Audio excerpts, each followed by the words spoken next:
Hello everyone, welcome to Chetan Bharat Learning. This is the second video regarding this topic, British conquest of India. In the last video, we have already covered the British conquest of Bengal, and we had seen the consequences of the British conquest of Bengal. That by the Treaty of Allahabad of 1765, the British East India Company had got the Diwani rights over Bengal. What were Diwani rights? They were the revenue collecting rights, that they had got the legal right to collect the revenues from the people of Bengal. And what were the implications of this thing? Now, using the revenues of Bengal, British could finance their trade and they could use those revenues for the very conquest of our country. So in this class, we are going to cover this process, how after the conquest of Bengal, British then went on the journey of the conquest of entire subcontinent of India. We have already seen in yesterday's class that there were two types of areas that were under the British control. The ones under the direct rule of the British, annexed by the British, the area under the direct administration, directly administered by the British, and the other areas that were under the indirect rule of the British, where the Indian rulers, they were legally ruling over the people, but the administration was controlled by the British. So we are going to cover this portion in today's video. Let us start. We had already seen this map in yesterday's class, and we have covered the conquest of Bengal. Today we are first of all going to cover the conquest of state of Mysore, then we'll be moving towards the Maratha Confederacy and ultimately towards the Punjab region and the Sindh region, culminating our class with the annexation of Awadh by Lord Dalhousie. So these are going to be the topics that we are going to cover in today's class. So the first topic is going to be the First Mysore War. As far as Anglo-Mysore conflict is concerned, 4 wars took place between the East India Company and the state of Mysore. The state of Mysore, we had covered in the yesterday's class that it was one of those states that had never been in the Mughal orbit. It had never been a part of the Mughal Empire. So it was ruled by, I'll like to give you certain background regarding this. It was ruled by Awadh dynasty. Now this is an Indian name written in English. In some books you will find that the name starts with O, Awadh dynasty or Awadh dynasty. There can be variants of this spelling. So this Hindu dynasty used to rule over the state of Mysore. But by the time the Anglo-Mysore conflict took place, one of the generals of this Awadh army, one of the generals of the Awadh dynasty, Hyder Ali, had usurped the crown of Mysore. He was a soldier in the Awadh army. He had risen the ranks and had become a general. He had become a commander, and then he had usurped the authority of the Awadh ruler, and he had himself become the ruler of Mysore. So the British, they had to contend with Hyder Ali and not with the Awadh dynasty. The first Anglo-Mysore War took place between the English East India Company and Hyder Ali. What were causes of this conflict? The causes was basically the interference in the local Indian politics. Actually, we had discussed yesterday that the small regional kingdoms that had come into existence in India in the 18th century, they were continuously fighting with each other for the control of territory, for the control of ports, for the control of trade and such like things. What British were trying to do, they were trying to support one against the other so that they can reap the political benefit out of it. For example, in this case, we have seen that there was an important state in South India, Hyderabad, ruled by Nizam of Hyderabad. Nizam of Hyderabad had a long-standing conflict with the state of Mysore. They were neighboring kingdoms, both were trying to expand, both came into conflict with each other. In this conflict of Nizam against Hyder Ali, British decided to support Nizam of Hyderabad. Nizam of Hyderabad actually approached the British that in my fight against Mysore, I want your help.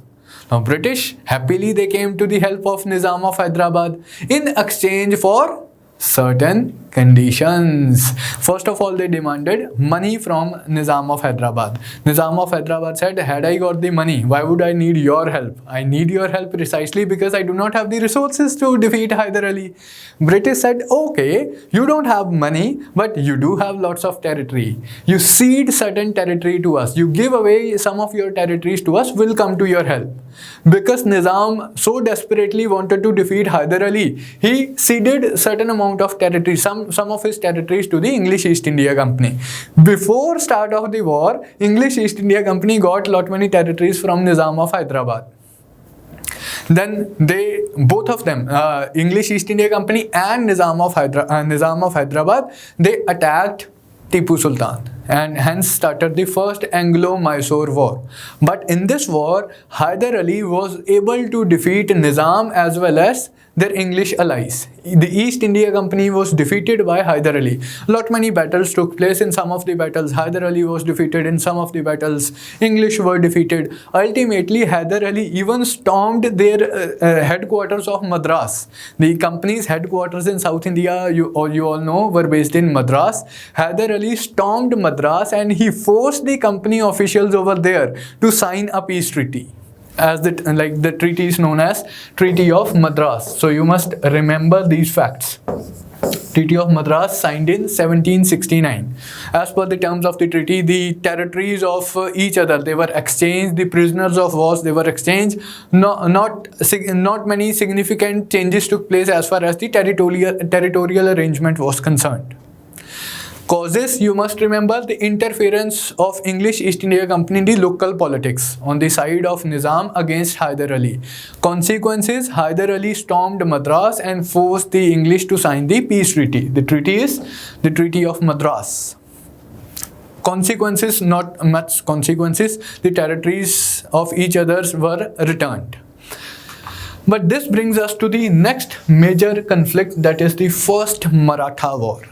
Now, a word or two about Marathas at this point of time.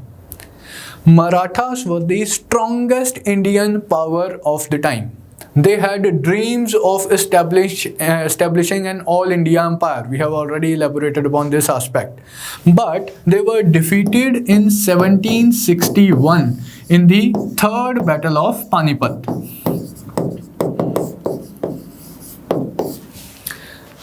Under their Peshwa Bajirao I and Bajirao II, Peshwa Balaji Vishwanath and Bajirao, the Maratha Empire had grown to such an extent that they were even providing security to the Mughal emperor by 1950s. But they were defeated by Ahmad Shah Abdali in the Third Battle of Panipat in 1761. It was a blow to the Maratha pride. And as a result of that, the Maratha Empire started getting a little bit weak. As a result of that, at this point of time, Maratha Empire consisted of a confederacy. It was not a one single kingdom controlled by a single center of power. Rather, the large Maratha Empire was controlled by different Maratha Sardars having different power bases.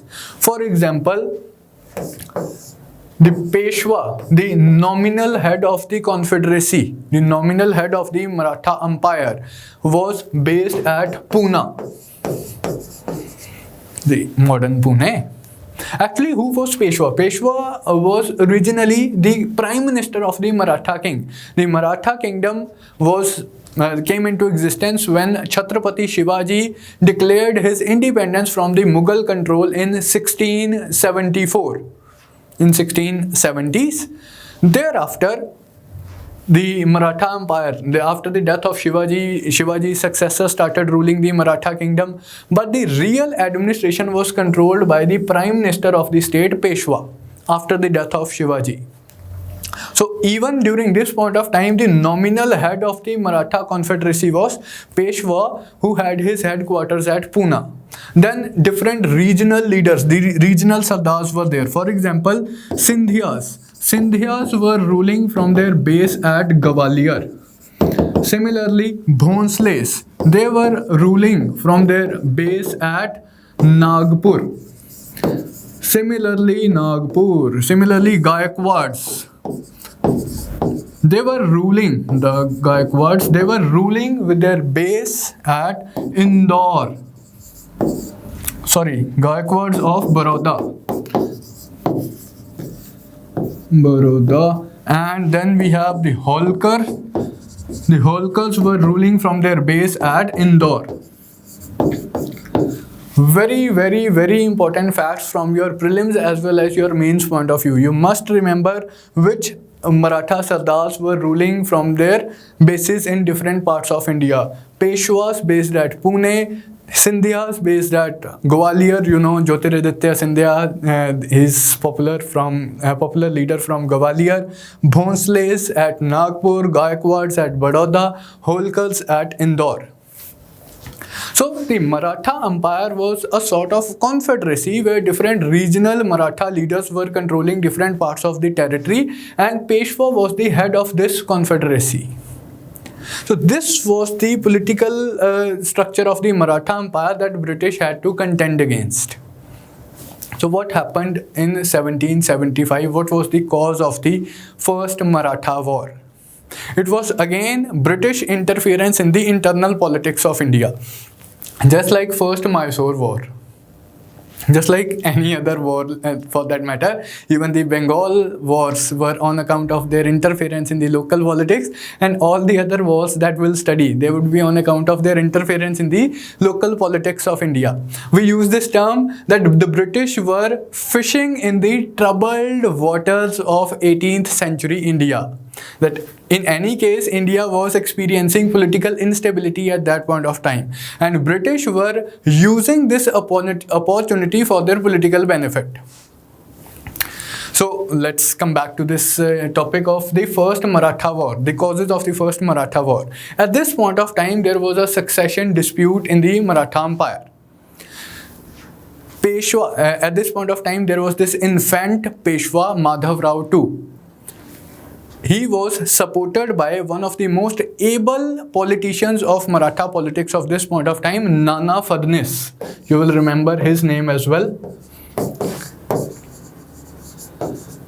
Nana Fadnis. He was not Peshwa, he was not any of these Sardars, but he was such an able statesman that he tried to weld together this empire, that there should be no internal conflict as much as possible. All the Maratha Sardars, they should be united. He tried to provide a united front to the Marathas, and he was supporting the infant Peshwa. Peshwa was not mature at that point of time, Madhav Rao II. But Peshwa Madhav Rao's claim, Madhav Rao II's claim to Peshwaship was challenged by his uncle Raghunath Rao. So you have a incumbent Peshwa Madhav Rao II supported by Nana Fadnavis, and a challenger Raghunath Rao, who was trying to become Peshwa himself. He was the uncle of Madhav Rao II. Now Raghunath Rao II decided to take help from the English East India Company in the same way that Nizam of Hyderabad had done in the first Mysore War. Let me take help from the British in order to defeat Hyder Ali. Now Raghunath Rao decided to take help from the British so that he can defeat Nana Fadnavis and become Peshwa himself.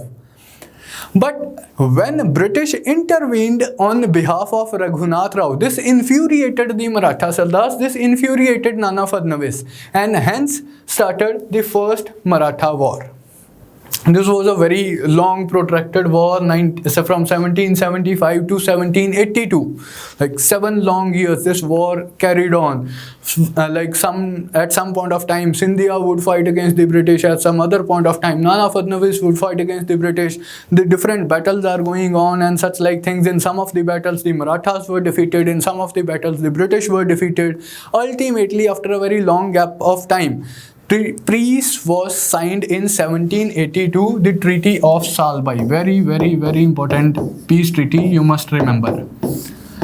First Mysore War came to an end with Treaty of Madras. First Maratha War came to an end with Treaty of Salbai.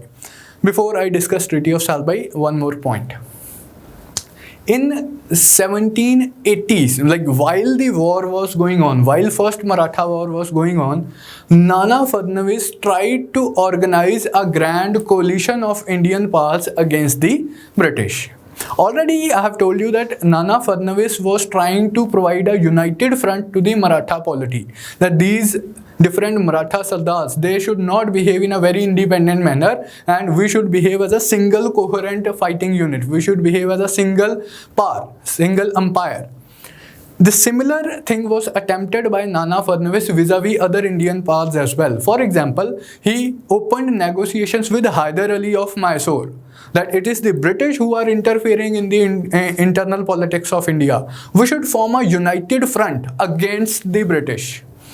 Hyder Ali totally agreed with Nana Fadnavis, and he also declared war against the British. So simultaneously, two wars are going on. One is the first Maratha War that had started in 1775 and was continuing by 1780. In 1780, Hyder Ali also declared war on East India Company. So second Mysore War was also going simultaneously. This was the result of Nana Fadnavis' control of Indian politics at that point of time. But since I have already elaborated that both the powers, they were not able to overwhelm each other. In some of the battles, Marathas were defeated. In some of the battles, the British were defeated, and ultimately the peace was signed at Salbai in 1782. As a result of this peace treaty, like again, no significant territorial changes took place, no power changes took place. Both the powers, they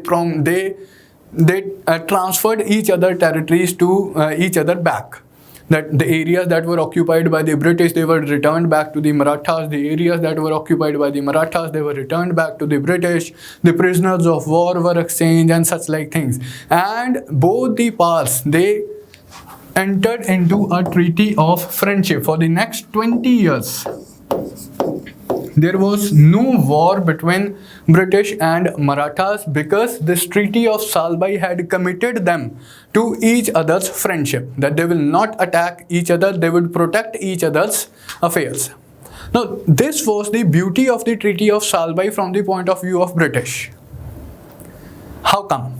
Now, I have already told you that Marathas were the strongest Indian power of the day.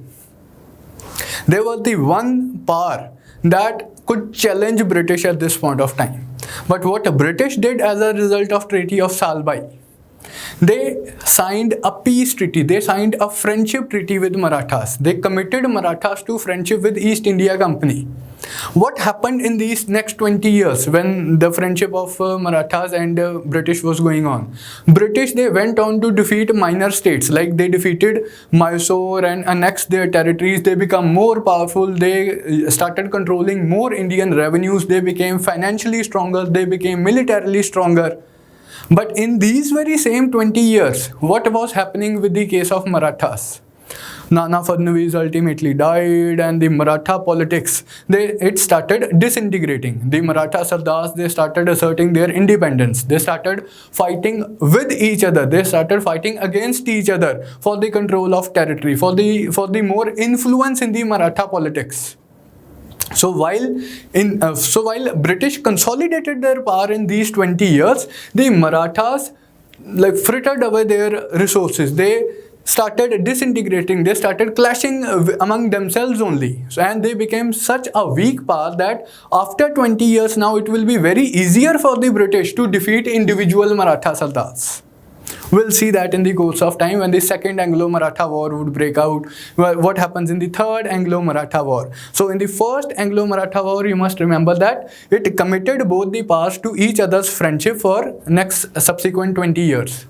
Treaty of Salbai. Like I said, while the Maratha War was going on, Nana Fadnavis, he opened negotiations with Hyder Ali and convinced him to launch a war against the British. And the result was the second Mysore War that was fought from 1780 to 1784. Now, the year over here is important. It was because of Marathas' instigation that Hyder Ali had declared war against the British. But it was not entirely because Nana Fadnavis had recommended the war and that Hyder Ali had declared the war. He had his own personal ambitions as well.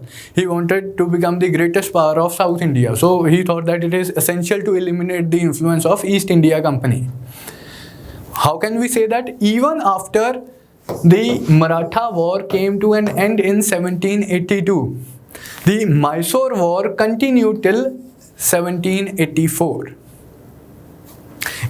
Seen from this perspective, Treaty of Salbai was an even marvelous piece of diplomacy from the point of view of British. The grand coalition that had been formed of the Indian powers against the East India Company, they could break that grand coalition.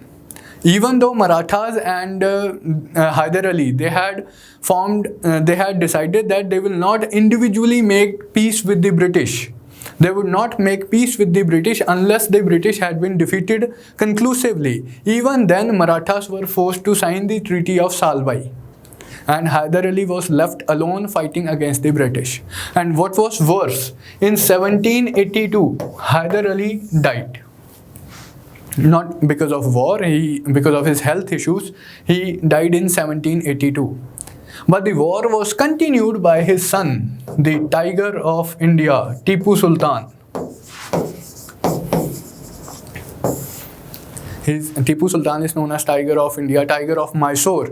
He was given this title by the British, by the people of India, because like it goes there. If you have read your NCERT, he used to keep a tiger who would pounce upon the English. He would have a toy tiger who would pounce upon the Englishman, a toy who was projected as an Englishman, and the man would scream. So that is why Tipu Sultan is known as Tiger of Mysore.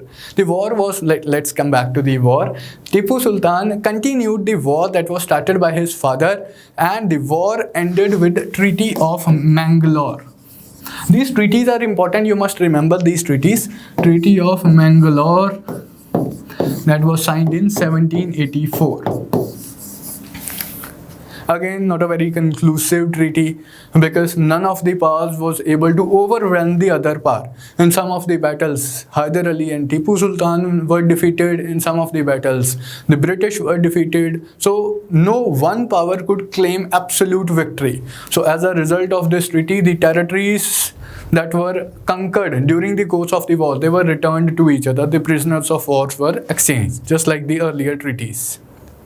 So again, like what you have to emphasize, what you have to like learn from these examples: the first Mysore War, the first Maratha War, and the second Mysore War, that Indians, even when they had a slight upper hand, the treaties that were imposed, they were not such that they would be any advantage, they would bring any advantage to those Indian powers.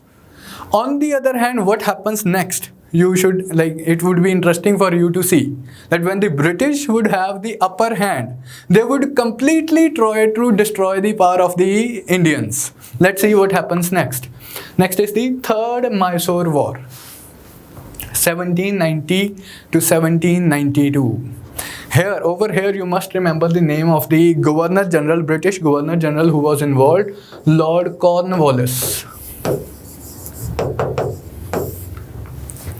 The name of the Governor General is not always necessary. Wherever it would be necessary from your exam point of view, I would like to highlight in the class. So here you have to remember the name of the Governor General, Lord Cornwallis, under whom the third Mysore War was fought. What was the cause? What was the pretext of the Anglo-Mysore War? Now, English East India Company had allied with an Indian power, Raja of Travancore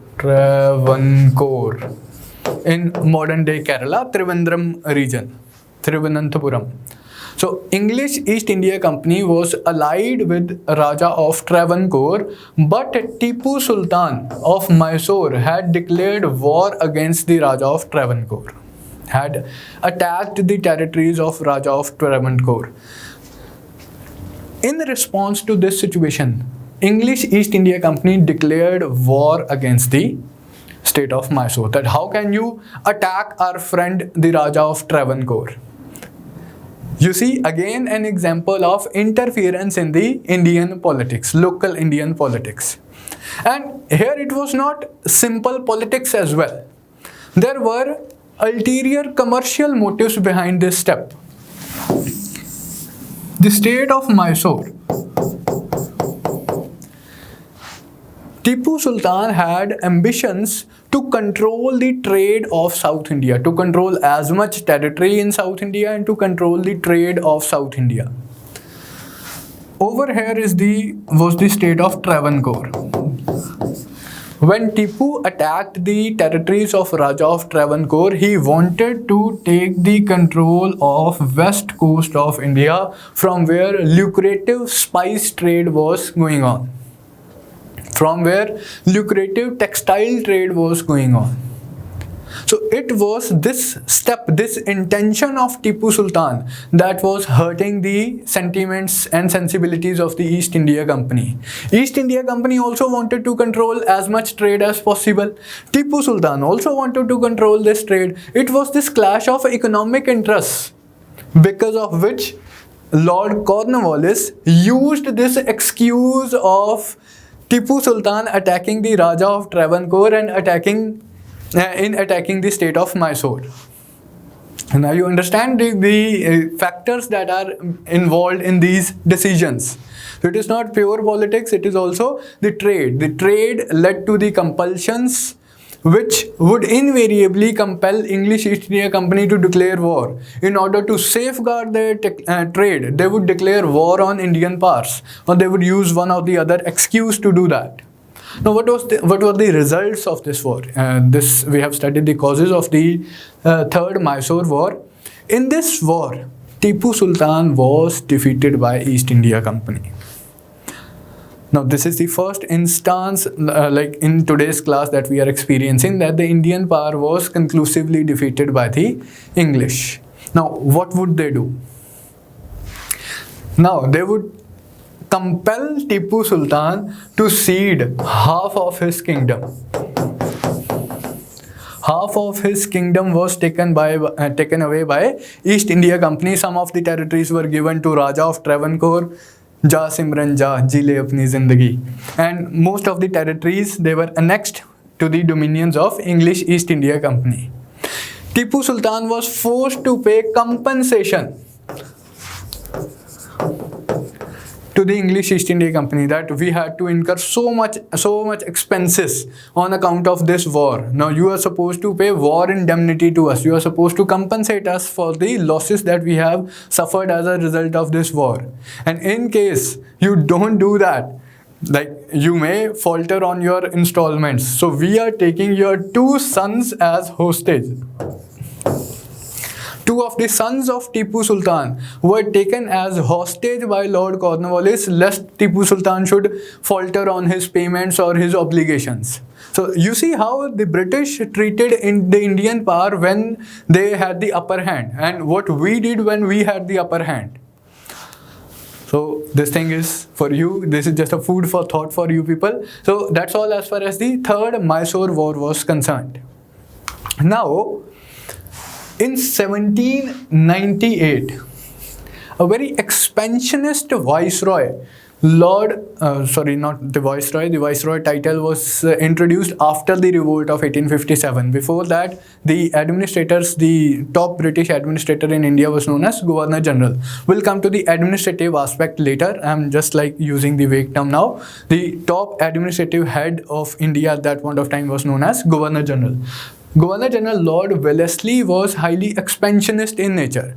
He wanted to bring as much territories as possible under the control of the British. So what devices did he use? First of all, he used the device of outright wars. Let us declare war and bring that area under the control. If not under the direct control, then we must use the system of indirect control. How can we further expand the system of indirect control that we had experienced in case of Bengal, that we had experienced in case of Nizam of Hyderabad, or with the case of Travancore? This was just an informal system as far as Bengal, Awadh, Hyderabad or Travancore were concerned.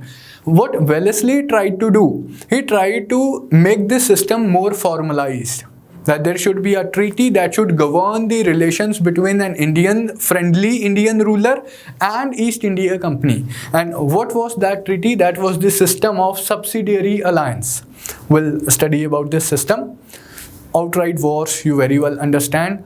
And the other device that Lord Wellesley used was assumption of the territories of those rulers who had already been friendly with the British. The rulers who had already friendly relations with the British, who had already signed the treaties of indirect control with the British, in some instances, Lord Wellesley compelled those Indian rulers to directly come under the control of the British, from indirect control to direct control. So these were the three devices, these were the three ways that were used by Lord Wellesley to extend the English control over India. Now, let us first discuss the system of subsidiary alliance. Subsidiary alliance.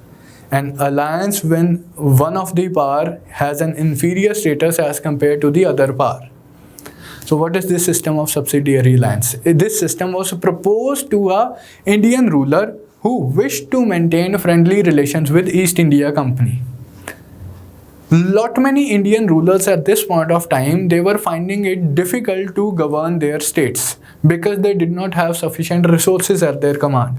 They were finding it difficult to maintain their external relations, to defend their borders against their neighboring regional kingdoms. So in this situation, they would tend to approach East India Company, like we have seen in the case of Nizam of Hyderabad. He had to wage a war against Hyder Ali. He could not do that on his own. So he approached East India Company. Many small Indian rulers were doing the same. So in this system, Lord Wellesley tried to bring certain order. He said that any Indian ruler who wishes to be allied with the English, he would agree to certain conditions. He would agree to the permanent stationing of a British force in his territory. Lord Wellesley would say, the British East India Company would say, okay, you want us to maintain law and order within your state. If any rebellion takes place within your state, you want us to help you. How can we help you? We need to have our forces stationed in your territory. Only then if a rebellion in case occurs, will be able to suppress that rebellion. Otherwise, during the time that our troops would come from Madras to your territory, till that time people would have defeated you. The rebellion would have been successful. So we need to permanently station a British force within your territory.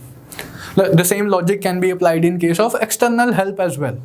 You say that the Indian power wants that the British East India Company should come to support of the Indian power in case that power is attacked by any other Indian power.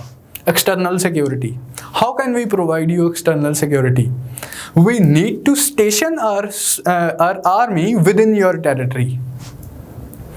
Now, since this army is stationed within your territory purely for your help, purely to provide you the assistance in case of need, so this army must be paid for from your resources.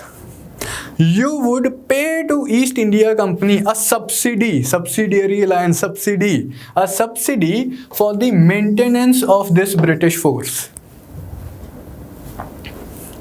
Furthermore, they say that now you want us to protect you against the local rebellions. In case there is any law and order problem, you want us to defend you. But for that, you must allow a British resident, a high-ranking British officer in your court. This high-ranking British officer, this British resident would see to it that you are adopting the policies that are approved by the British.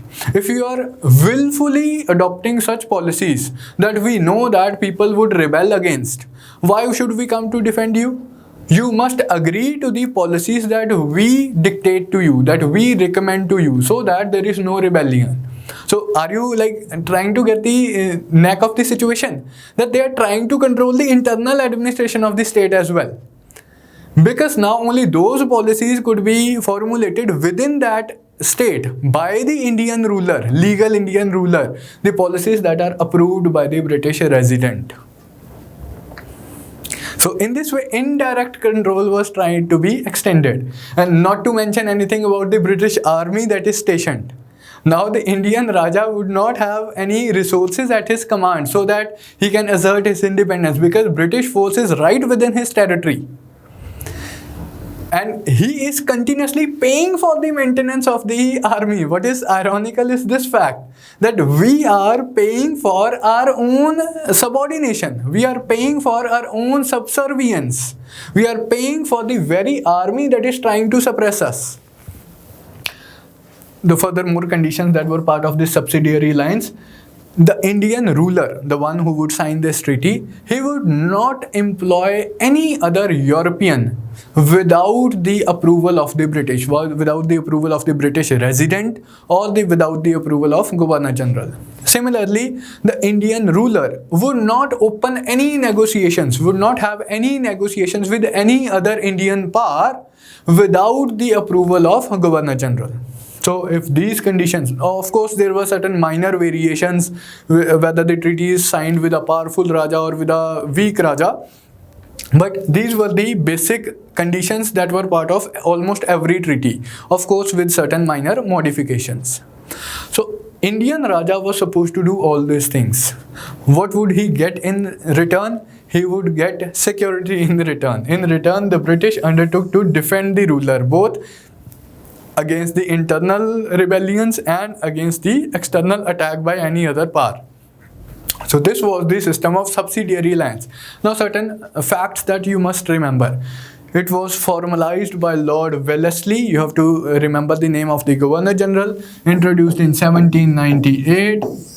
It was given a formal shape by Lord Wellesley. The basics, if we go by the terms of the treaty, the basics of this system had already been in place. We had already seen the case of Dupleix, the French governor who was indulging in such practices when he allied with Chanda Sahib and when he allied with Muzaffar Jung in the case of Hyderabad and things like that. Lord Wellesley provided a formal shape to this system of subsidiary alliance. So we associate the name of subsidiary alliance with Lord Wellesley. The first Indian state to sign this treaty of subsidiary alliance was Hyderabad. Hyderabad was already friendly with East India Company, you all know, but in 1798 it signed the treaty of subsidiary alliance. Similarly, a very important state that signed this treaty was Awadh. Nawab of Awadh signed the treaty of subsidiary alliance in 1801-1802. Raja of Travancore signed the treaty of subsidiary alliance. Lot many Indian Rajas signed the treaty of subsidiary alliance. Rather, even when we'll see in the subsequent slides, that when some of the Indian powers were defeated by the British, even they were forced to sign the treaty of subsidiary alliance. Because you see, the alliance is very much beneficial from the point of view of British. As a result of this alliance, what they are doing is they are raising a very large army, and they are spreading this large army, they are stationing this large army in various parts of India, without even paying salary to those soldiers, without even paying salary to that army, because the maintenance of that army is done from the subsidy that is paid by the Indian ruler. So they don't even need to pay that army, and yet they are raising such a vast army and stationing it all over India. In case anything happen, this army can be used to suppress any rebellion that is taking place. Suppose like the British are attacked by any of the Indian Rajas, though they could use this army for a while. They can say that, okay, we are taking this army for 6 months, we'll come back to you. So this army was raised, this large Indian army was raised and placed in various strategic points of India, yet without paying a single penny, because the army was already paid for. So this was the system of subsidiary alliance. Now moving ahead, the fourth Mysore War. Again, it took place during the time of Governor General Lord Wellesley. And there is this British Army General that you might have heard of, Arthur Wellesley. Lord Wellesley was the elder brother of Arthur Wellesley. If you have heard of Napoleon, Arthur Wellesley played a very important role in defeating Napoleon, French ruler Napoleon, in the famous Battle of Waterloo. That Arthur Wellesley was brother of Lord Wellesley. He was Richard Wellesley, Arthur Wellesley. So the fourth Mysore War took place during the time of Richard Wellesley. The causes of this war. In Europe at this point of time,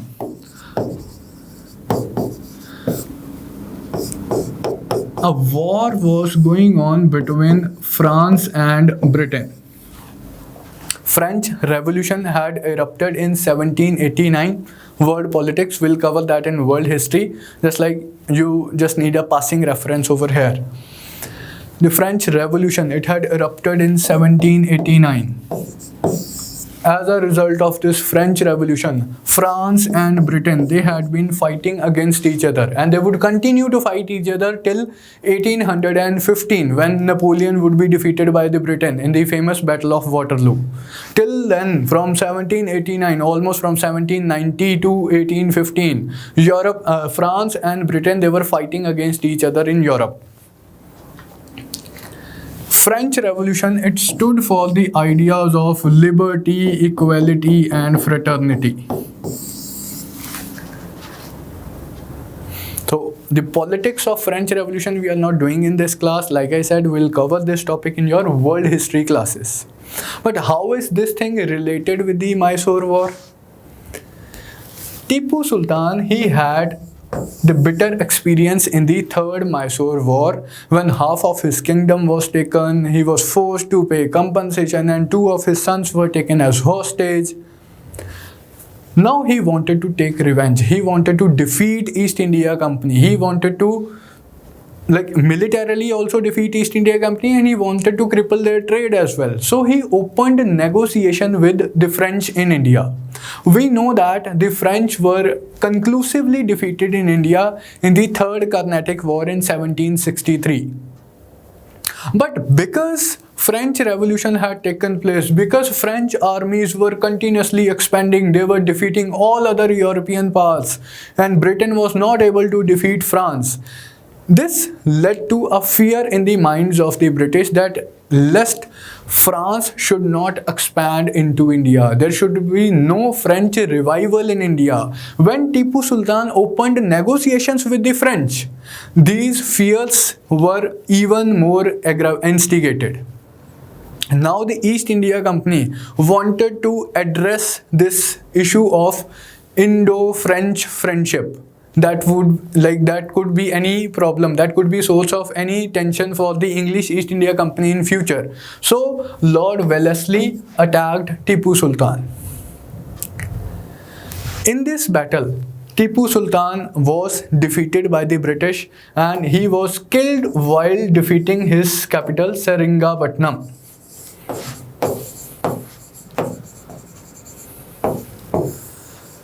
Sorry, I had forgotten. In the third Mysore War, we have covered the terms of we have covered the results of the third Mysore War, half of the kingdom, the compensation and 2 sons as hostage. These were the terms of Treaty of Seringapatam. Seringapatam was capital of Tipu Sultan, and third Mysore War had come to an end with the Treaty of Seringapatam. Now in the fourth Mysore War, Lord Wellesley attacked Tipu Sultan and he died defending his capital Seringapatam. What were the consequences of this fourth Mysore War? Of course, nobody was left to carry forward the legacy of Tipu Sultan, to carry forward the legacy of Hyder Ali and Tipu Sultan. So now, what British did were, they restored Mysore to the original Wadiyar dynasty. They brought in the Wadiyar prince and asked him that, since it was you who were originally, your ancestors who were originally ruling over Mysore, and Hyder Ali had just taken your crown, we are returning the throne of Mysore to you people. But again, you'll have to sign the Subsidiary treaty with us. So a very small kingdom of Mysore was created under the Wadiyar dynasty, who were the Wadiyar ruler was forced to sign the Subsidiary treaty. So the kahani of Mysore, the story of Mysore comes to an end in this manner. And majority of areas, they were directly annexed by the British. So this eliminated one of the strong Indian powers in South India, that is Mysore. Now British turned their attention towards Marathas. We have already seen that they had signed the Treaty of Friendship. They had signed the Treaty of Salbai with the Marathas after the first Anglo-Maratha War in 1782. Now the attention of Lord Wellesley was drawn towards the Maratha politics. By this point of time, like I said, that Nana Fadnavis eventually died in 1790s, and the Maratha Sardars, they started fighting with each other for the control of territory so that they can have as much influence as possible. So in one of the this internal conflicts, what happened was the Peshwa was defeated by some of the Maratha Sardars, Holkar particularly. As a result of that, now Peshwa Bajirao II,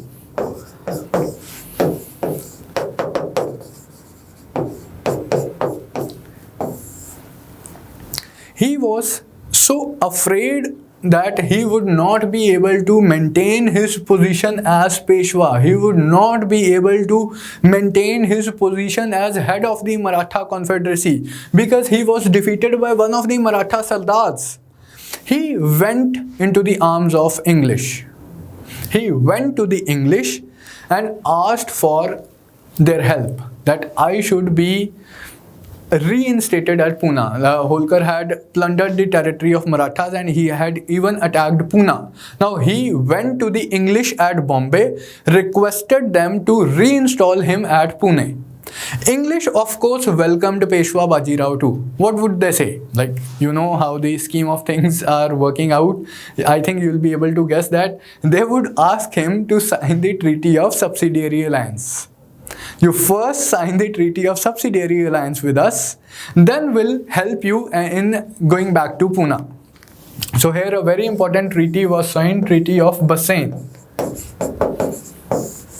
Peshwa Bajirao II signed the Treaty of Bassein and he came back to Pune along with the English army. And English used their influence and the military strength to reinstall Peshwa Bajirao II at Pune.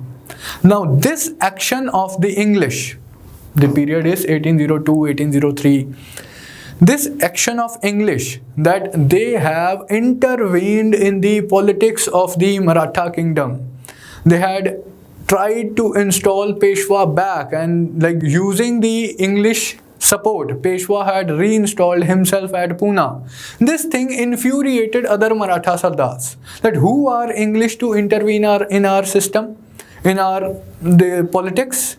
How can English decide who would be Peshwa and who would not be Peshwa? This incident became the cause of the Second Maratha War. The cause of Maratha War was a friendship treaty, a subsidiary treaty that Peshwa Bajirao II had signed with the British at Bassein. The war continued for a certain while. Many Maratha Sardars, they were defeated. The Bhonsles were defeated. The Gaikwads were defeated. Peshwa had already signed the Treaty of Subsidiary Alliance. Sindhia, in some of the battles, Sindhias were defeated. In some of the battles, Sindhia could not be defeated. Holkar, he could not be defeated. Yashwantrao Holkar, he could not be defeated by the British. Rather, he defeated the British armies. So as a result of that, the Holkar signed the Treaty of Rajghat in 1802. The war starts with this treaty. Many of the Maratha Sardars, Peshwa was already friendly, like Bhonsles and Gaikwads. They were defeated by the British and they were forced to sign the subsidiary treaties. Sindhia and Holkar, they could not be conclusively defeated, and Holkar signed the Treaty of Rajghat with the British in 1805. This was not a subsidiary treaty. This was simply a treaty to maintain friendly relations. Now, this thing had defeated Marathas. In this war, Marathas were militarily defeated, but their pride could not be crushed. They still thought that they had the resources to defeat the British. We would see another episode of Anglo-Maratha War. That would be in 1817. Before that, what you have to keep in mind. Now Peshwa Bajirao II he started regretting his decision. That why had I gone to the British? Why had I signed the Treaty of Bassein? Why had I signed the Treaty of Subsidiary Alliance? Now my control over my own territory has been reduced to just a symbol. It is the British resident who is controlling the affairs of the state. It would have been much better had I not gone to the arms of the British. Now, since he starts regretting his decision, other Maratha Sardars are also having the similar feeling. So he tries to again organize a confederacy of the Maratha Sardars, that we should unite with each other and try to eliminate the British.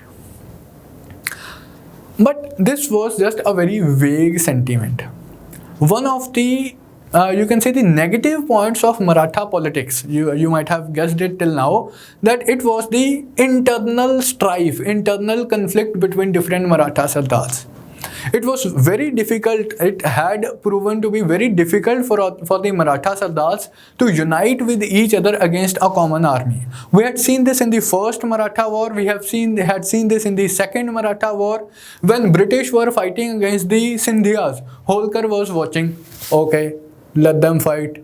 When my turn would come, then I'll teach them a lesson. When Holkar was fighting against the British, Sindhia kept watching, okay, when I was fighting, you did not come to my help. Why should I come to your help? So this was the state of affair as far as the Maratha politics was concerned. And this was amply visible in the third Maratha War as well.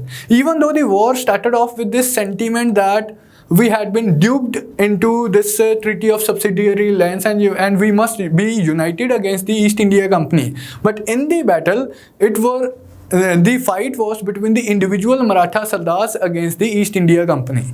And it was very easy for the East India Company to defeat individual Maratha Sardars. So after 2 years of fighting, all the Maratha Sardars, they were conclusively defeated, and now British decided to take the conclusive, like the major step. They said that we are fed up with this system of Maratha politics. We are altogether abolishing the Peshwaship. The incumbent Peshwa Bajirao II, he was pensioned off.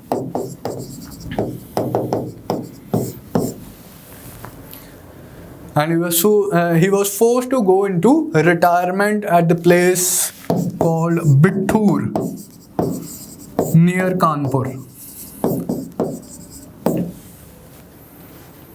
Those of you who might have studied modern history earlier, though we would be covering it in the subsequent classes, you might have known that Nana Sahib, the adopted son of Bajirao II, was the leader of revolt of 1857 at Kanpur. So, like in general, when I was a kid, when I first studied about revolt of 1857, this thing came to my mind. What was Nana Sahib doing in Kanpur? He was supposed to be in Maharashtra region because he was the Maratha Peshwa, the son of the Maratha Peshwa. What was he doing in Kanpur? The explanation is over here. Because when the Peshwaship was abolished as the result of the third Maratha War, Peshwaship was abolished and the Peshwa Bajirao II was pensioned off and he was forced to move into retirement at Bittur near Kanpur. Next, rest is history. We'll cover that later. So, and one more thing that the English did as a result of the third Maratha War was they created a kingdom of Satara just to satisfy the Maratha pride, so that the Marathas, they should not feel emotionally offended. The British said that it was the Chhatrapati who was supposed to be the ruler of Marathas. Who are Peshwas? They were simply the prime ministers. Instead of being prime ministers, they had become so powerful that the Maratha king was reduced to a position of insignificance. What we are doing now is, the British said, what we are doing now is we are abolishing the system of Peshwaship and we are reintroducing the system of Maratha king, and we are creating a kingdom of Satara which would be ruled by one of the descendants of Chhatrapati Shivaji. So this was just a gimmick to satisfy the Maratha pride. So with this, we come to the end of the third Maratha War. And over here, the Governor General again is important. Lord Marques of Hastings. There are two Hastings in Indian history. One is Warren Hastings, the Governor General during 1970s to 1980, 1972 to 1782 to 1772 to 17. Let me just write. Warren Hastings was the governor of Bengal from this period. He was appointed as the governor of Bengal and he was promoted as Governor General of Bengal during this period, 1772 to 1784. And the other is Marques of Hastings from 1813 to 1823. He was one of the expansionist governor generals.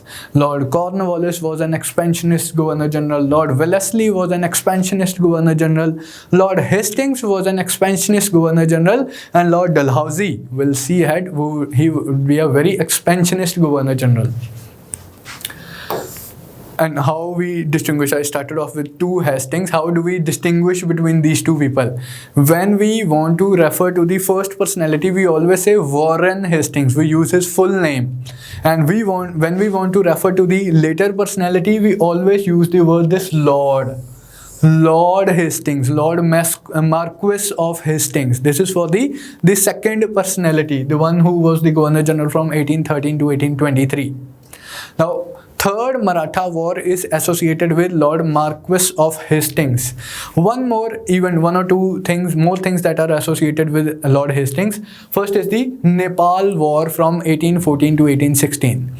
Nepalis, they were like Gurkhas, they were ruling the region of Nepal, and their control extended as far as the Shimla region, the entire present-day Uttarakhand region, Kumaon, Garhwal, and the foothills of the Himalayas region, the Terai region north of Awadh.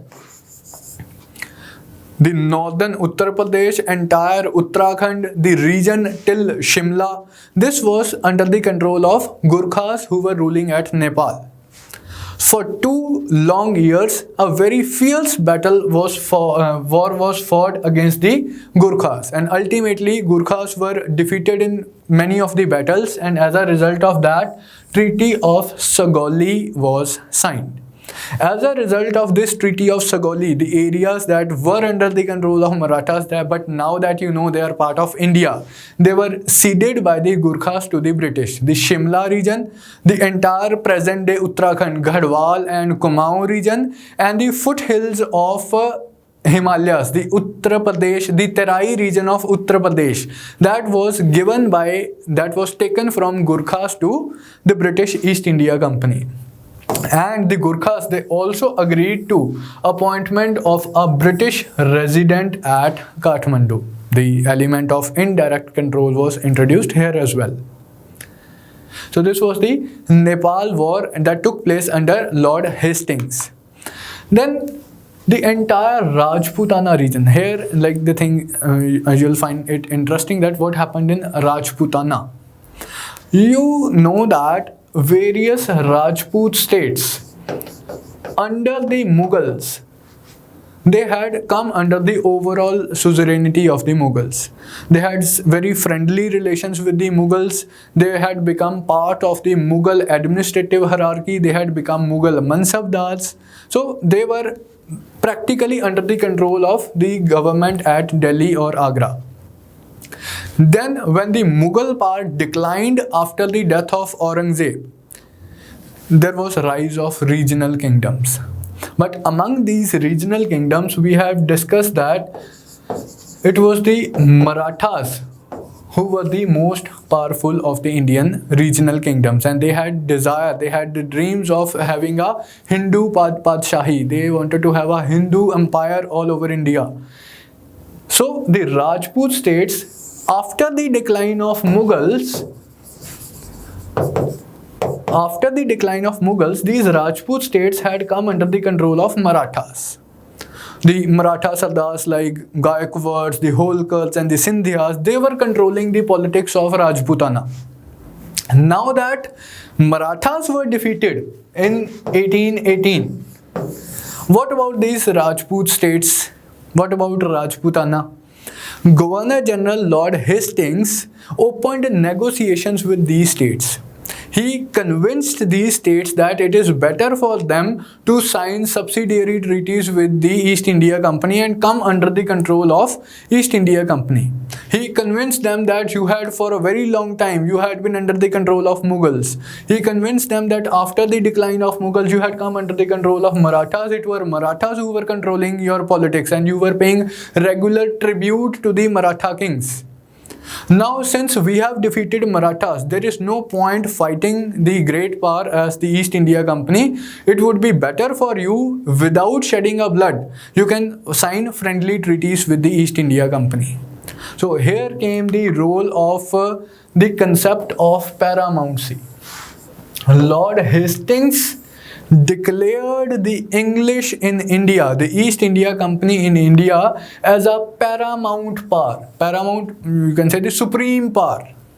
There may exist other Indian political powers. There may exist Indian rulers.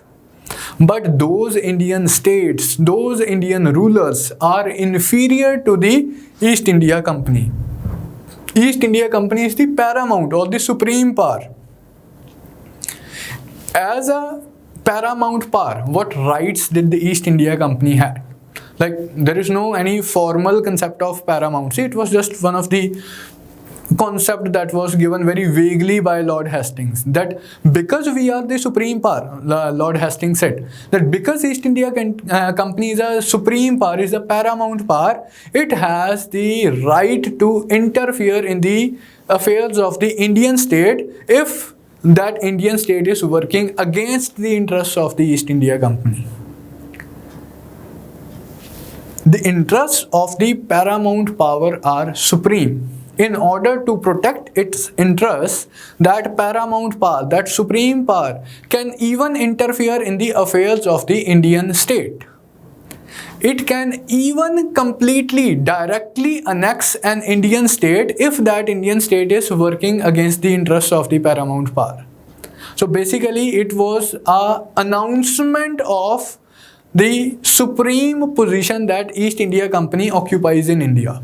Because by this point of time, after the defeat of Marathas, if you leave the territory of Punjab and Sindh, that is in the extreme frontier region of that India of that point of time, you exclude Punjab, you exclude the territory of Sindh, you exclude the region of Jammu Kashmir, whatever portion of India remains, it was directly or indirectly under the control of the British.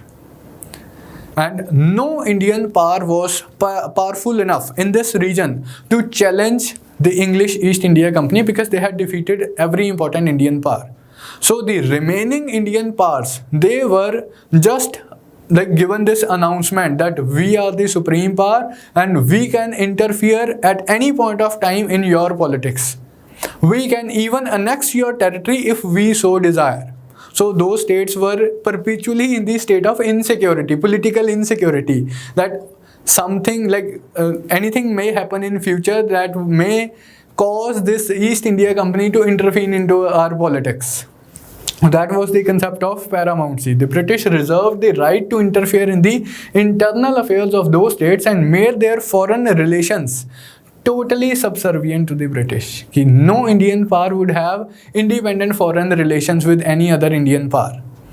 Their relations would be controlled by the paramount power. Now we come to the two remaining areas, the area of Sindh and the area of Punjab. What was their story? For that, you must know about this great game. What is this great game? Like, let's say this is Mota Mota India. In this territory, the British were ruling. This is British Indian Empire, East India Company.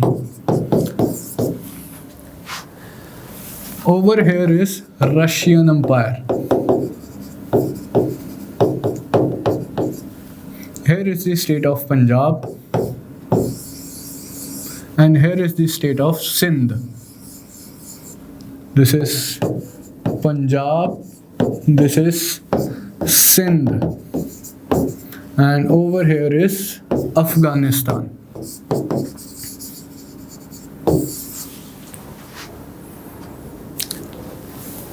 After the rule of Lord Hastings, this entire region was under the control of East India Company. Russian Empire at this point of time was being very aggressive, and it was trying to extend towards Asia. It was trying to extend towards the Central Asian region, the Afghanistan region, and like this area. Now, British were very concerned about the security of their Indian empire. As a result of this concern for the security of the Indian empire, they tried to maintain Punjab as a buffer state. They tried to maintain Punjab. Punjab at that point of time was ruled by Maharaja Ranjit Singh.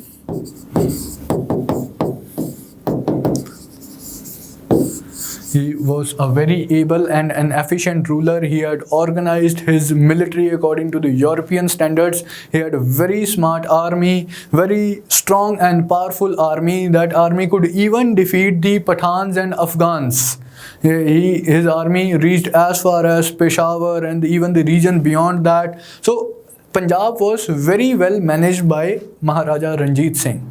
So the British signed a peace treaty with Maharaja Ranjit Singh in 1809. In 1809, Governor General Lord Minto. Again, there are two Mintos in Indian history. One is Minto I and the other is Minto II. And luckily for us, they are separated by a gap of almost 100 years.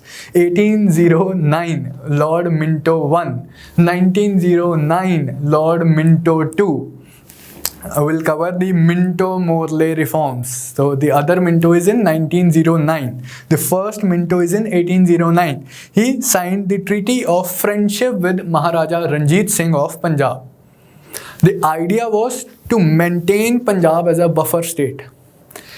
Even if Russian Empire tries to come towards the British Indian Empire, first of all, it would have to deal with the state of Afghanistan. Then it would have to deal with the strong state of Punjab.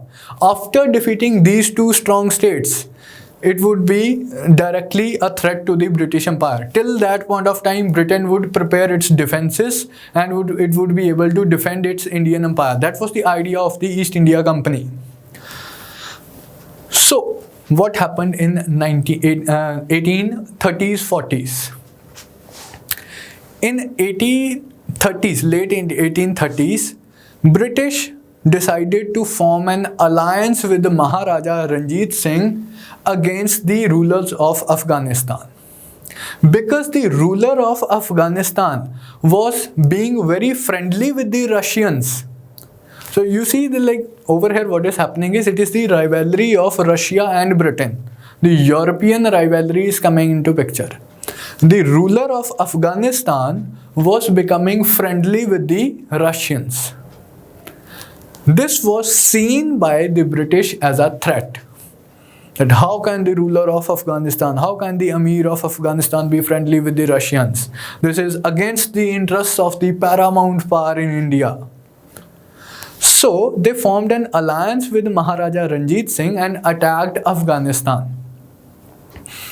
The war went successfully and they were able to defeat the Emir of Afghanistan, but the Sikh armies, they came back to Punjab, but the British armies, they decided to stay in Afghanistan so that they could maintain their hard control over Afghanistan. This led to a rebellion in Afghanistan, and British army, it was forced to come back to India. And in the process, the British army lost its men, the British army lost its material, British army lost its prestige. That Britain was forced to move out of Afghanistan.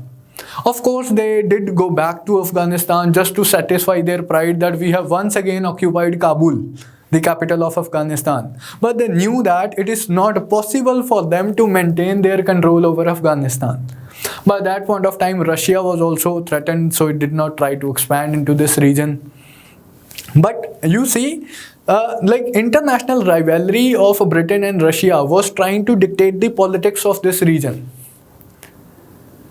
Till what Britain had in their mind, that Punjab would be a very stable, very strong buffer state against any expansion of Russian Empire towards India. But unfortunately for them, in 1839, so we are covering the conquest of Sindh and Punjab simultaneously. What happened in 1839, that Maharaja Ranjit Singh died. And unfortunately for the Sikh state of Punjab and for the local politics, there was no strong successor to Maharaja Ranjit Singh. It led to political instability in Punjab. 6 different rulers, they ruled over the throne of Punjab in a span of very short period, let's say the period of 4 or 5 years. 6 different rulers sat on the throne of Punjab, and the position was such that the rulers were not even able to maintain their control over this small region. The power was actually in the hands of Punjab army, the Khalsa army. This prospect was very troubling to the British. We had maintained, they thought that we had tried to maintain Punjab as a buffer state, but now Punjab itself is politically unstable. There is no stable government in Lahore, and it is the Punjab army, it is the Khalsa army that is dictating the state of affairs in Punjab. How can we rely on the state of Punjab as far as our security against the Russian expansion is concerned? So something had to be done. But for that, the step 1 to the conquest of Punjab was conquest of Sindh. They said that first of all, we want to protect our flanks. Before taking any action on Punjab, it would be better if we occupy this region of Sindh. It would just save us from the flanking action. Our flanks would be secure, we'll be able to surround the region of Punjab, and then it would be easier for us to capture Punjab. So in 1843, Sindh was annexed by the British. There was no major military conflict that took place. Sindh was already friendly with the British. Sindh had already signed the Treaty of Subsidiary Alliance with the British. And the rulers of Sindh, the emirs of the Sindh, they were already agreeing to whatever the company was saying. Still, because of their strategic compulsions, still because of certain economic reasons as well, because over here in the Sindh flows the mighty river Indus, and river Indus had the commercial possibilities. It could be used for navigation, it could be used for trade, for the strategic reasons as well as for the economic reasons. This region of Sindh was occupied by the British, and the campaign was led by Sir Charles Napier. He himself agreed that we have no right to conquer Sindh. They recognized that their conquest of Sindh was so immoral. We have no right to conquer Sindh, yet we shall do so. And what a marvelous piece of rascality would it be. The British administrators knew that it is not moral for them to occupy Sindh, because Sindh was friendly with the British, and the rulers of Sindh were doing whatever East India Company was saying. They were not at all antagonistic to the affairs of East India Company, to the interests of East India Company. So after a very brief campaign, Sindh was annexed by Sir Charles Napier in 1843. This brings us to the ultimate conquest of Punjab. We have already discussed the background to the conquest of Punjab, death of Maharaja Ranjit Singh in 1839, buffer state, friendship treaty, and political instability after the death of Maharaja Ranjit Singh in 1839. As a result of that, we have seen the first step as well, that was the conquest of Sindh. Ultimately, in 1845, in 1845-46, Lord Hardinge, again there are two Hardings in Indian history, Lord Hardinge I, Lord Hardinge II. Lord Hardinge I is associated with the first Anglo-Sikh War. Lord Hardinge II is associated with shift of capital from Calcutta to New Delhi in 1911. And Lord Hardinge even an attempt was made on the life of Lord Hardinge by one of the Indian revolutionaries, Ras Bihari Bose.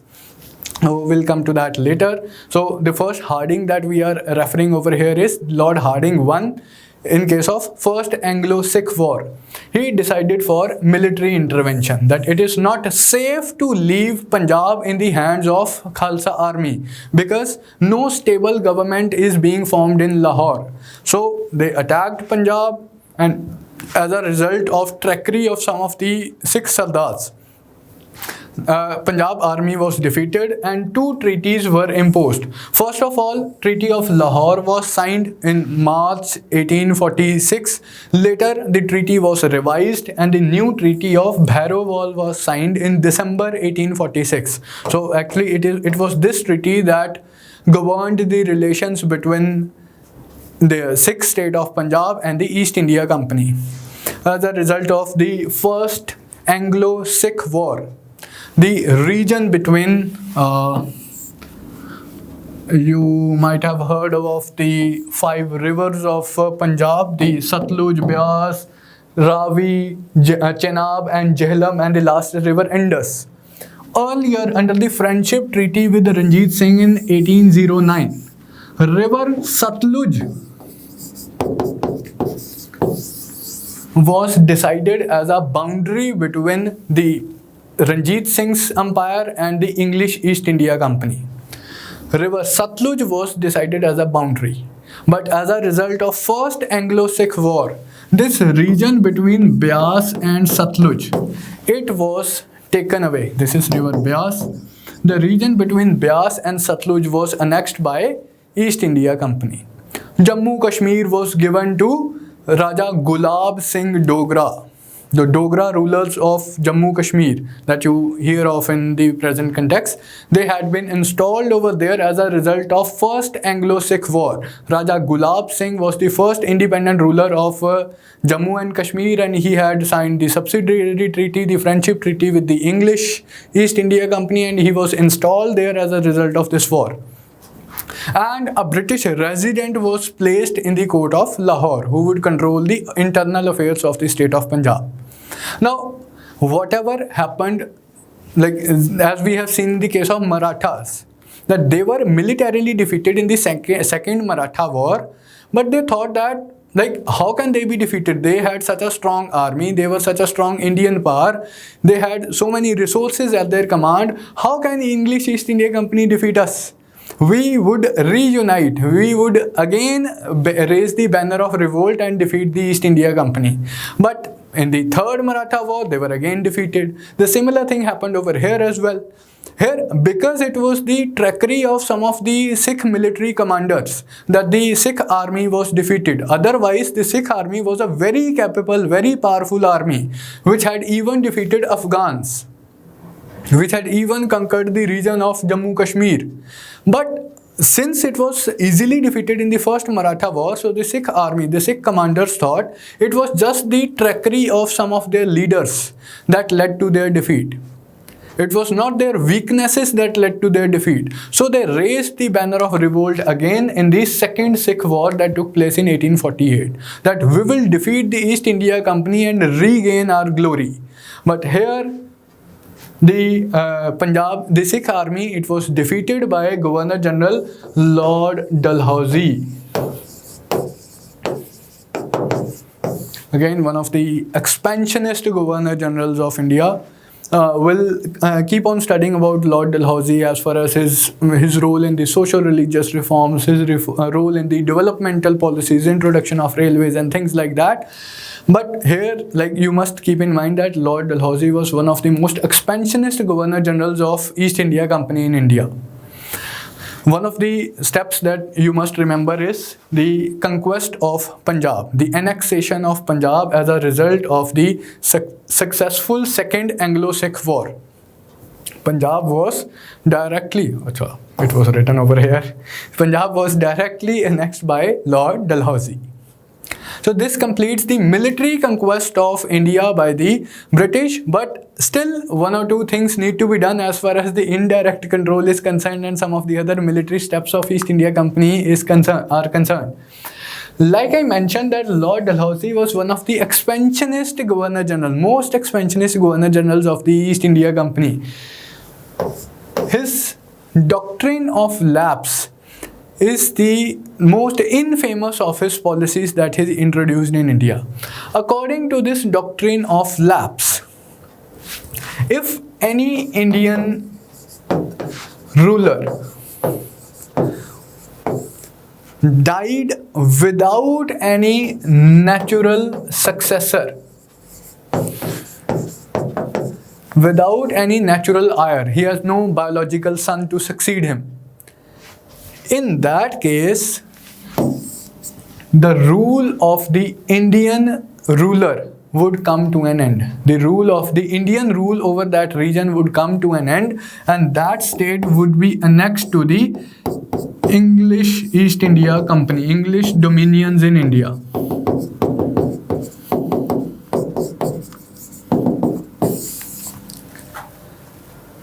Suppose, let's like you can take a practical example only. The state of Satara, it was created in 1818 to satisfy the Maratha pride.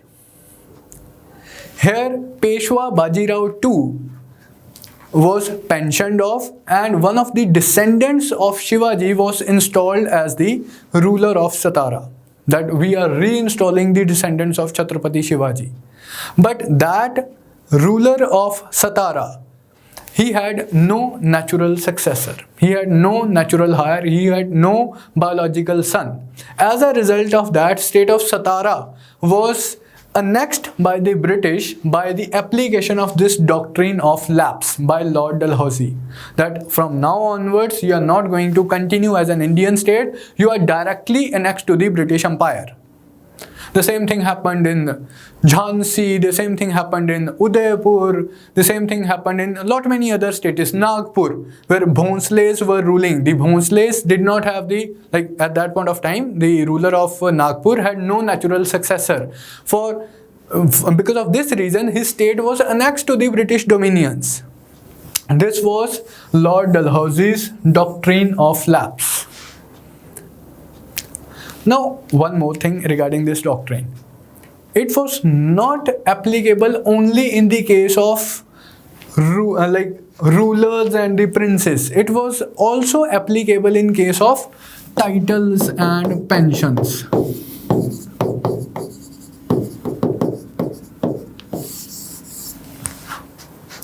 Needless, it goes without saying that adoption was not allowed. It was an Indian tradition that if a ruler had no biological son, he could adopt someone as his son, and then the throne would be passed on to that adopted son. This adoption was not allowed under doctrine of lapse, unless the adoption is previously approved by Governor General himself. There was no automatic right to adopt. It was no guarantee that the throne would be passed on to the adopted son. The adoption has first to be approved by Governor General, and in general it was not approved. So all those regions like Rani of Jhansi, she appealed to Governor General that her adoption be allowed, her adoption be recognized, but Governor General refused. So invariably the adoption was refused and the state was annexed by the British, and this became one of the causes of the revolt of 1857, as we would eventually see. So I was mentioning that it was not just the throne over which this doctrine was applied. This was applied even in case of titles and pensions. For example, like we have already done the case of Peshwa Bajirao II. He was pensioned off and forced to retire to Bithur in Kanpur. He had no biological son, but he had the adopted son Nana Sahib. Since he was the adopted son of Peshwa Bajirao II, Lord Dalhousie refused to give any pension to Nana Sahib. That because you are an adopted son and we don't recognize this adoption, we will stop paying pension to you. So you must keep this thing in mind that this doctrine was applied to the throne as well as to the titles and the pensions. Okay, so that completes our doctrine of lapse. The last topic for today's class is the annexation of Awadh. We are dealing with the state of Awadh right from the beginning, from the Battle of Buxar. And ever since the Battle of Buxar in 1764, Awadh was under the indirect control of the British. The rulers of Awadh, they had signed Subsidiary alliance in 1802. The rulers of Awadh had allowed the English East India Company to trade freely in Awadh. The rulers of Awadh, they had been paying a portion of their revenue as a tribute to East India Company. They had given so many privileges to East India Company. So Awadh was practically under the control of East India Company. Such was the indirect rule of East India Company over Awadh. But Lord Dalhousie, we all know he was a very expansionist Governor General. He wanted to extend the direct rule of East India Company over this region of Awadh, the region of Lucknow. But he needed an excuse for that. There could be no military excuse because the region just to the north of Awadh was Nepal. Nepal was already friendly with the British. Awadh was already friendly with British. No rebellion took place in Awadh that Britain can go and wage a war. Doctrine of Lapse could not be applied to Awadh because the Nawab of Awadh, Wajid Ali Shah, he had like sufficient number of successors. He had sufficient number of biological heirs. So what could be done? What could be the reason that the British annexed this state of Awadh? That could be an excuse that would be used by the British to annex this state of Awadh. So now Lord Dalhousie stumbled upon the idea of improving the position, improving the welfare of the state people of Awadh. The philanthropy.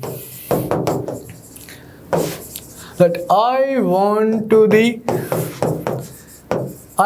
to improve the state of affair of the people of Awadh. This Nawab, Indian Nawab Wajid Ali Shah, he has been exploiting the people of Awadh. He had been misadministrating the state of affairs in Awadh. He has been oppressing his people. I want to improve the situation in Awadh. I want to improve the condition of people in Awadh. So for their benefit, for the benefit of the people of Awadh, I am directly annexing Awadh to the dominions of East India Company. Such was the frivolous excuse. And this annexation of Awadh became one of the important causes of the revolt of 1857. Because people of India realized that what else could they do? They, even with such strong loyalty, even with such strong friendly relations, even with such beneficial relations to East India Company, they could not prevent the East India Company from annexing this region of Awadh. So that was a very desperate thing to do. So ultimately Lord Dalhousie annexed Awadh and made it a part of the British East Indian Empire, and the next year, the year was 1856, and in the very next year, 1857, the revolt of 1857 broke out. The year the process of conquest of India was completed, the very next year, we have the largest expression of the dissent of Indian people against the rule of East India Company. That was the revolt of 1857. So we'll be covering that topic in detail in the later classes. First of all, in the subsequent classes, we are going to cover the impact of the company's rule. That in this process of 100 years, the process of conquest of India from 1757 to 1857, in the regions that were occupied by the British, what all policies were introduced by the British? What was the administrative policies? What were their industrial policies? What were their commercial policies, agrarian policies, developmental policies, social policies, all sort of things. So we'll be first covering the impact of the British rule, and then we'll be moving to the first expression of the dissent of the Indian people against the British, that is the revolt of 1857 and all the things that are associated with it. That is all as far as today's class is concerned. You can practice this question. British conquered India in a fit of absent-mindedness. This is the statement, and you are supposed to critically examine that statement. Now, having studied the entire course of the conquest of India, do you think this statement is correct? You have to critically examine this statement. कि British conquered India in a fit of absent-mindedness. They, like, it was just as if by chance that they had conquered India.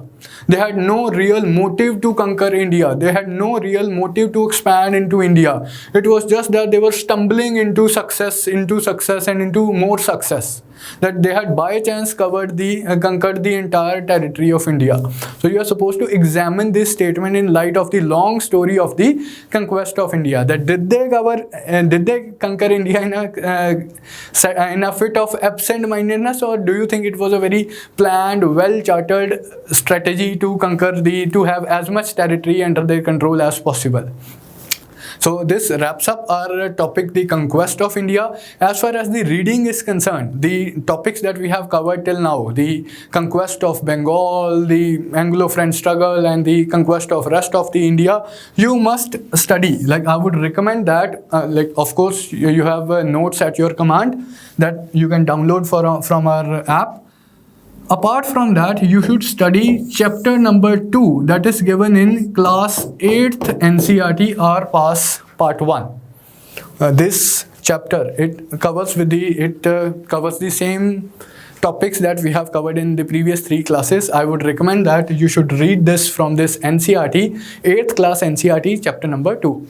So that is all as far as today's class is concerned. I wish you all the best. Please take care. Thank you from my side.